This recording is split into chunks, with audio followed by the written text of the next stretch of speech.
Hey guys, this is Austin, and today I'm here with a comparison between the Nintendo 3DS XL and the original 3DS. The size is obviously a big difference, but there's more to it than that. First of all, let's go over the design. The original 3DS breaks away from all other DS models, with a distinctive triple layer design as well as a coating of glossy plastic. Inside, you'll find a 3.5-inch 3D display up top with a resolution of 400 by 240, and below you'll see the 3-inch 320 by 240 resistive touchscreen. One thing that should be easily noticeable is the large bezel, which makes the screen seem smaller than it could be. Moving on to the 3DS XL, it's a much more traditional design that looks quite similar to the DSi. The layered design has been simplified, with just the top and bottom shells being colored and the rest a matte black plastic. Open it up and you'll see the 4.9-inch top 3D display and the 4.2-inch bottom screen. Something to keep in mind is that both of these sport identical specs other than the size, which means the already low pixel density on the 3DS is magnified on the XL. I was never much of a fan of the select, home, and start buttons on the 3DS, as they've got nearly no feedback, but on the XL they've built in some proper buttons. Otherwise, everything seems to feel very similar inside, which is a good thing. Nintendo figured out the whole button deal a long time ago. One change I'm a big fan of is the stylus. Not only is it a proper size without needing to be extended, but it's also moved over to the right side just like on the DS, instead of being buried up top on the 3DS.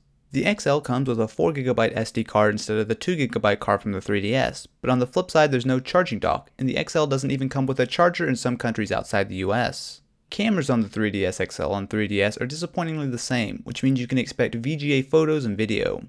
The software is also identical between the 3DSs, which should come as no surprise. Battery life is much better on the 3DS XL. While the 3DS has about 3 or 4 hours of gaming on a charge, it burns through the entire battery in just a couple days of standby. The XL does a bit better, averaging just over 4 hours of gaming. Better yet, standby doesn't dent the battery anywhere nearly as badly as before, so if you don't play your 3DS for a couple days, you probably won't find it dead. Doing a little simple math, you'll be able to figure out that if you take the same amount of pixels from a 3.5-inch screen and put them on a 4.9-inch one, things aren't going to look as good. That said, you're getting a screen that's nearly twice as big, so it's going to depend on your preference. Most 3DS games, especially ones that rely on 3D graphics, look just fine. However, more pixel-based games like New Super Mario 3 can be fairly noticeable. After a while though, you really get used to it. The extra screen real estate is a plus across the board when playing older games. I never liked playing DS games on the 3DS, as you either had to deal with blurry upscaling or shrink it down to the native resolution, which is way too small to see very well.